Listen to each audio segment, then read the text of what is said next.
I'm Greg DePalma, and you're listening to Andrea Leand's WTA Finals Hot Shots from Singapore on the Prime Sports Radio Network with lead tennis analyst and former top 15 player in the world, Andrea Leand, as Andrea puts a lock on the door for Singapore until next year.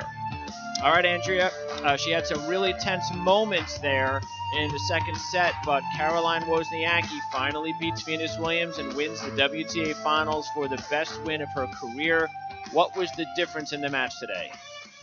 Well, Caroline Wozniacki played true to her style. She played the counter-puncher. She mixed up the pace. She had the short angle. She moved the ball. She moved Williams until really Williams was, feeling the pain, I think, of the whole entire week, the consecutive matches. Of course, this 37-year-old, the oldest player in the WTA Finals history, both veterans, 27 for Wozniacki, Williams, the oldest player in the draw, put on a show today. But you have to credit Wozniacki. She was able to exploit Williams. She had 6 breaks of serve. There were 10 out of 15 breaks today as a total. But she had only 8 unforced errors, Williams with 32. And could see, I think, obviously, that Venus was struggling a little bit physically. We saw when Venus walked out onto court, she was sitting on the bench before the match, trying to stretch out that hip and groin area, and was not even able to lean over to basically touch her knee. So there was clearly an issue there in the match. And but you have to credit Wozniacki because she's in such great shape at this stage in her career. She's been over in Asia longer than any other player. She played the Japan Open to get her first title of the year, and of course this is her 8th final total, so she'll end with 2 titles and a number 3 ranking. But the difference really in the match was the way Caroline hustled. She did what it took to win the match. She really was an incredible competitor out there, and I think, Greg, that is really what we've seen from both ladies. Both Venus and Caroline have really been our best competitors on tour all year. We've mentioned that every time they've walked out on court, it's been the highest standard of excellence. There's never been a free point given. It's 150%, 2 feet in on every single shot. And that's the type of professionalism we salute. And, of course, Wozniacki, we look at also how she thrives in the situation. So many of our top players have really struggled with the pressure, with the expectation of the quick jumps they've made into the top 10, shooting for number 1. But Caroline has thrived on it. She just absolutely loves the pressure. She loves to compete. The tougher it gets, the tougher she gets. And it was Venus Williams, too, who came back down this set in 5-love to really give Caroline a scare there at the end. But as Venus said, I played my best a little bit too late. And that's, I think, was the story. I think it was really tough for her to get her body in going. The serve really, as we said, was not a factor, although Williams did get 70% of her first serves in, but was broken 4 times because she was really only able to hit that flat one, never gave Caroline any different looks on the serve, and Caroline just really fed off the flat hard balls. But as we said, she mixed it up well, Caroline. She used her head, she used her feet, all the strength she's been known for in her entire career to come up with her best title in her career. Yeah, absolutely. And we'll see what that does for her the rest of her career because Venus 10 years older, so maybe that's a good indication for Caroline that she's got a long way to go before her career comes to an end. Well, it's interesting because they asked both women about retiring because obviously, Venus at 37 years of age, how can anyone imagine her to repeat such an incredible year she has? We saw her get to the finals of 2 Grand Slams, the semis of another, go deep into other major tournaments.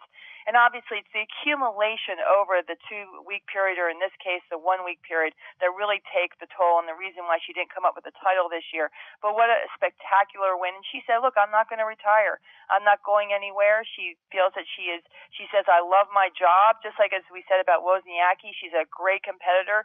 She loves the pressure. She loves it all. She thrives off it too. I think we will see them both back. Of course, Wozniacki did thank her boyfriend, David Lee.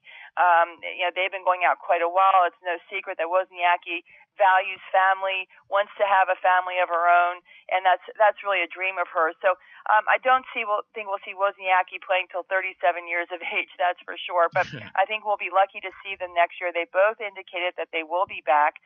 So I think that this may be a good fresh start in some ways for Caroline because she still now wants that Grand Slam title, even though Serena Williams will be coming back. You never know. And as we mentioned this year, I really felt that she could have won a couple of those Grand Slams this year had she played the tennis she has in those last 2 months.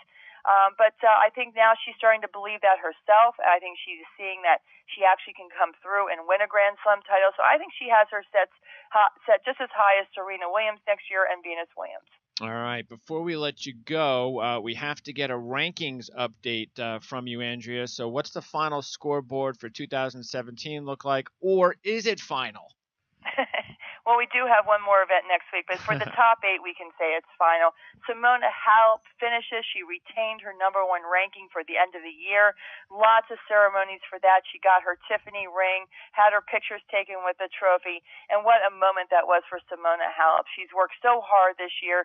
She really turned the year around in April and was able to prove everyone wrong in really going back to the drawing board, back to Romania, and coming out strong.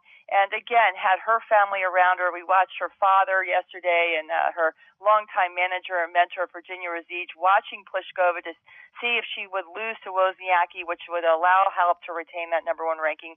But she does, so we salute her. We congratulate her. Muguruza will retain the ranking at #2, 40 points just short of Halep. And then, of course, as we mentioned, Wozniacki at 3.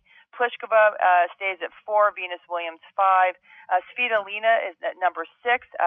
Ostapenko is 7. And, of course, the rookie, the really bright face of the entire championships, the WTA Finals, Caroline Garcia, will end the year at 8, which is obviously a career high for her as her first time in the top 10.